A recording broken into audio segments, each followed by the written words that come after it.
Hello and welcome to Kenny's Punchline Podcast. I am Marsha. Jack, have you ever just stopped and truly pondered the sheer audacity of life? I mean, here we are, organisms, each with a finite lifespan, and yet the drive to create more life, to reproduce, it's just relentless. Relentless is one word for it, Marcia. I'd say it's fundamental. It's the core directive, isn't it? Survive, reproduce, pass on the genes. Everything else is just details. But that's where my mind goes down this rabbit hole. Is reproduction a natural reaction to death? Like, we know we're going to die, so the species or even the individual, the subconscious level is like, okay, I need to make more of me or more of us to counteract this ultimate end. It's almost like an evolutionary coping mechanism. That's a heavy thought. So you're suggesting that without death, without that ticking clock, maybe the urgency to reproduce wouldn't be as strong or even exist in the same way? Exactly. Think about it. If we live forever, would we really need to have kids? I mean, sure, there's the joy of it, the love, the experience, but the biological imperative, the deep seated must do, might just vanish. It feels like death is the catalyst for procreation. Okay, I can see that. The finite nature of individual existence certainly pushes the species to ensure its continuity. It's like a relay race where the baton has to be passed, because the runner eventually tires and falls. But what about the flip side of that coin? What if death is actually a consequence of life wanting to recreate itself? That's where it gets really mind-bending. Oh, that's even deeper. So, not death forcing reproduction, but reproduction necessitating death. Explain that to me, Jack. Well, if you think about it from an evolutionary standpoint, constant renewal is key to adaptation and progress. If individuals just hung around indefinitely, even if they could reproduce, you'd have this accumulation of less adapted individuals, occupying resources, slowing down the evolutionary process. Death clears the stage for the next, potentially improved generation. It's a feature, not a bug, of life's grand design for renewal. So death is like the ultimate biological spring cleaning. Get rid of the old models to make room for the shiny new ones with better features. That's a brutal way to look at it, but makes sense from a species survival angle. It is, and it's not just about better features, although that's part of it, like natural selection. It's also about diversity, new combinations of genes, new ways of interacting with the environment. If life never died, you'd have less space, less resources, and less impetus for this constant genetic shuffling that fuels evolution. Death creates the void that new life rushes to fill, almost by design. That's a powerful idea. It shifts the perspective from death being something to overcome or react against to death being an integral part of the cycle itself, enabling the very thing it seems to oppose, the continuation of life. So, in this view, if life didn't want to recreate itself, maybe death wouldn't even be necessary. Precisely.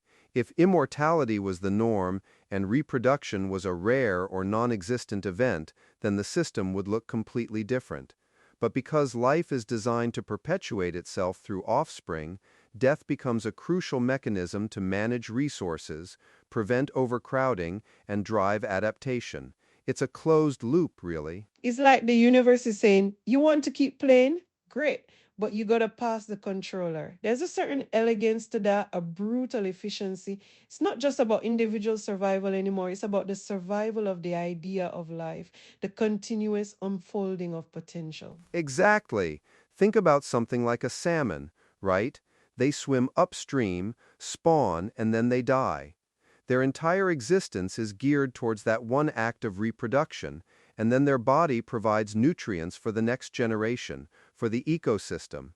It's a very direct, undeniable link between reproduction and their ultimate demise. Oh, the salmon analogy is perfect. It screams death as a consequence of life wanting to recreate itself. Their physical body, their individual life, is literally sacrificed to fuel the next wave. It's not that they fear death and reproduce, it's that their drive to reproduce consumes them, leading to death. That's stark. And even in humans, while it's not as dramatic as the salmon, there's an element of that. Raising children takes an incredible toll, physically, mentally, financially. You're pouring your resources, your energy, your very essence into these new beings. In a way, it consumes a part of your individual life, redirecting it towards the future. That's so true. I mean, after having kids, you definitely feel like a part of your old self has died to make way for this new parental identity. Your priorities shift completely. It's a metaphorical death, but a very real one in terms of how you live your life. So maybe both theories are intertwined, a constant feedback loop. I think you've hit on something there. It's probably not an either-or situation, it's a dynamic relationship. Death is an inevitable part of being a discrete, mortal organism, and reproduction is our species' answer to that. But simultaneously, the drive to reproduce, to evolve, to adapt might also necessitate that individuals don't stick around forever, clearing the way for variety and progress. So it's less about which one causes the other and more about how they coexist in this incredibly intricate dance, like two sides of the same coin, each defining and enabling the other. You can't have one without the other in the long run for complex, evolving life. Right, if you remove death, reproduction changes meaning entirely, or loses its urgency. If you remove reproduction, then death just means the end of a lineage, without renewal.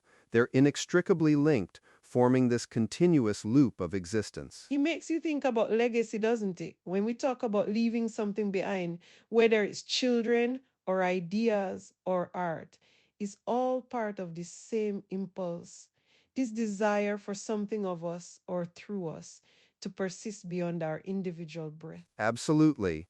That's the human layer on top of the biological imperative. We don't just reproduce our genes, we reproduce our culture, our values, our stories. It's a more complex form of passing the baton, but the underlying drive to overcome our own finitude is still there. Bacha. And perhaps that's why we find so much meaning in it, because it connects us to something larger, something that transcends our individual lifespan. It's like a whisper from the universe saying, you are part of an ongoing story, and your chapter contributes to the next one. That's a beautiful way to put it, Marcia. It's not just survival, it's meaning. It's finding purpose in that endless cycle of life and death, creation and dissolution. It gives you a different appreciation for every new birth, knowing it's part of this grand, ancient conversation. It truly does. So, whether reproduction is a defiant roar against death, or death is the quiet hum that orchestrates life's renewal, one thing is clear: they are dance partners, forever entwined, creating the rhythm of existence. A dance that's been going on for billions of years and shows no sign of stopping. It's quite the show, isn't it? A bit overwhelming to think about, but also incredibly grounding. Completely.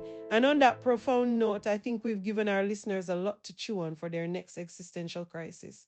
Thanks for joining me on this wild ride, Jack. It's a pleasure, Marcia. It's these kinds of conversations that really make you appreciate, being alive, and the incredible, sometimes baffling mechanics of it all. Until next time, everyone.